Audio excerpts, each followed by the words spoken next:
So, Aaron, why did you decide this was going to be the movie that you directed? I didn't know that it was going to be the movie that I directed until after I wrote it. The reason why I wrote it was I was sent the book and I was asked if I would meet with Molly Bloom. And I read the book, and the book is a wild ride. It's a wonderful read. But then I met with Molly, and she absolutely was not who I expected her to be. I What happened was, in a nutshell, I'll make this story shorter. I basically had the same journey that Charlie has in the movie. I began by believing I was going to be meeting someone who was just cashing in on her brush with celebrity. And in that first meeting, which only lasted 1 hour, I discovered that this was not at all the woman that the tabloids had suggested, or that I thought that. And the story that she had written in the book was the tip of the iceberg and not really the real story. And the more I talked to her, the more we got comfortable with each other. That first meeting was the first of a couple of hundred. The more I realized that she was, I'm sorry about the feedback on the mic, the more I realized that she was a real life movie heroine.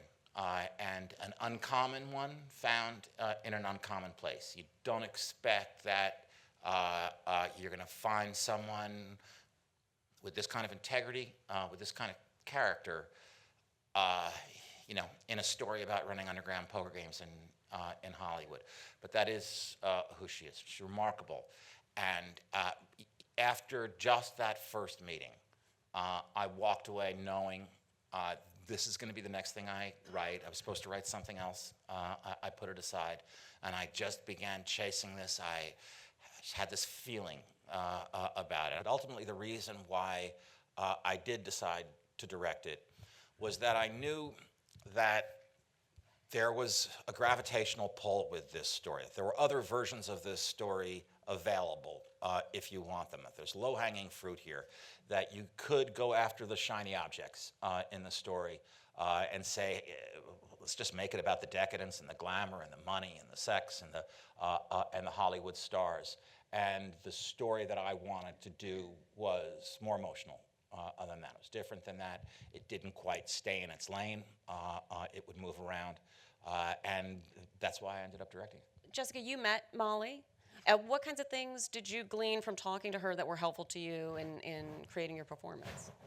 It was wonderful to meet Molly. I actually, Aaron introduced Molly and I at the Four Seasons, which I thought was very appropriate. And we had a coffee with Aaron, and then she and I think, went to an art show, and we started hanging out and talking. And I learned a lot from Molly. I had sadly, I'm kind of embarrassed to say that I really judged her before I met her. I Googled images and saw what the press was kind of saying. I saw an interview that she had where a journalist wasn't very nice to her. And I thought, okay, I kind of understand who this girl is. Okay, I understand this. Because we all know the media sometimes doesn't treat women fairly and may vilify them. And I think that happened with Molly. And the more I got to know her, I was really blown away by, no matter what was happening, she had this sense of hope and optimism. And no matter what, you knew she was going to be okay. So I had that experience of being around her and talking to her about everything, from her clothes to what she was feeling to her dad. So much about that, the patriarchy set up in our house from the very earliest of ages. And then I also had the fortune of meeting the players that played with Molly. And I went to a New York game and observed people lose a lot of money. And it was a very helpful research process. Idris, you and Jessica have some great sort of verbal back and forth. Can you talk a little bit about this dialogue and what it was like for you, particularly since you're having to change your accent as well as deliver this kind of rapid-fire Sorkin dialogue? I said it today in the press. I was talking. I had a "Mama, I made it" moment when Aaron asked me to do this film. It's an absolute gift for actors to sort of be invited by Aaron Sorkin scripts to work on. And then, of course, the double whammy is to work with Jessica and, of course, be directed by Aaron. So I was very, very happy when I got it. But, of course, there's a lot of words in this film. There's a lot of... and, as I've gotten older as an actor, I'm sort of less confident with accents. I just like to play Cockney old boys now.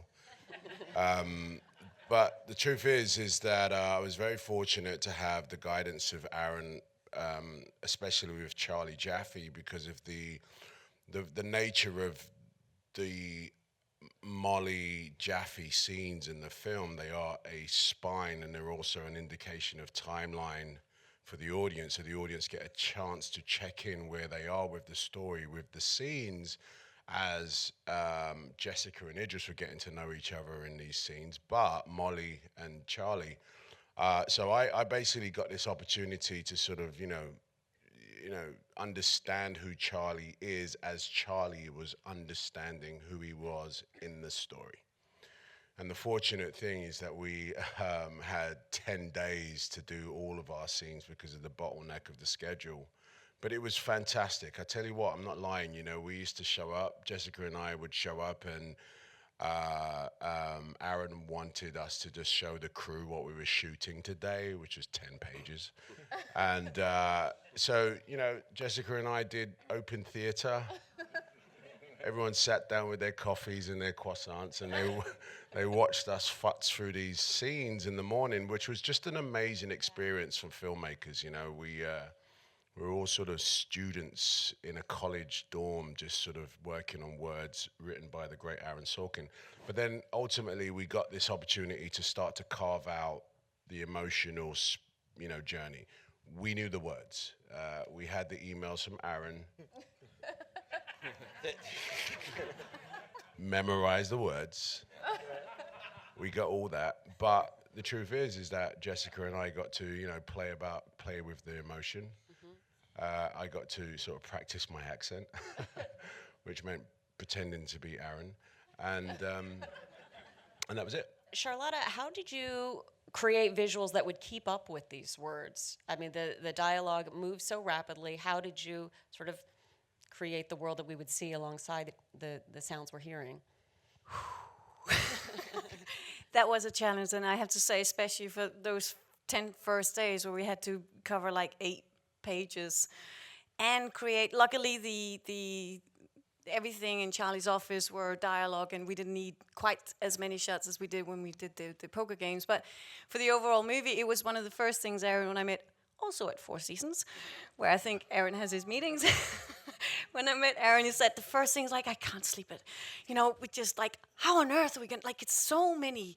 But it was one of the concerns, how do we support the words with that rhythm that was in the script? Because I think that was one of the big things about the script, is that the rhythm that's on screen was in that script. And I felt huge responsibility to keep that pace and never slow down. And Aaron was saying, we just need a lot of shots. But when we're actually out there, Aaron was like, already, you cut it already in your head. And you're like, we got it. We don't need another shot. It's like, no, surely, like just one more, because then you can cut. Because you would say, just in case you want to do this. And I would say, I promise you, I've come to that fork in the road, and I've made the decision. I want to do this. It is an unnecessary Such a shot. lovely. We wanted it. We Yeah. did want it. Yeah. Thank you. Thank you.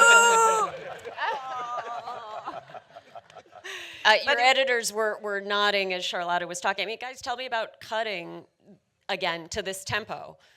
Well, first of all, there were 3 of us. Elliot Graham is also shares credit with us, and it bears mentioning that he came on to work with Aaron, having met him on Steve Jobs, and so they knew each other and had a good connection. And Elliot brought Josh on with him as a co-editor to tackle this big project. And Elliot also, at the same time, had to go to London, where he is now, within like 5 weeks of starting in. So he orchestrated a plan to bring me on, and he emailed me. And like Idris said, it was a great thrill to get this message. Would you like to come work with Aaron Sorkin and take my place? So I'm like, oh my God, So that all happened, and then Josh and I took it from there. But the beginning had been attacked by Josh and Elliot in terms of figuring out Aaron's rhythm and that opening sequence and the percussive editing that his screenplay and dialogue require. So go ahead. I mean, I was just gonna say, musically, he can close his eyes and tell you if you've edited it wrong, because he knows the way that the words are supposed to play.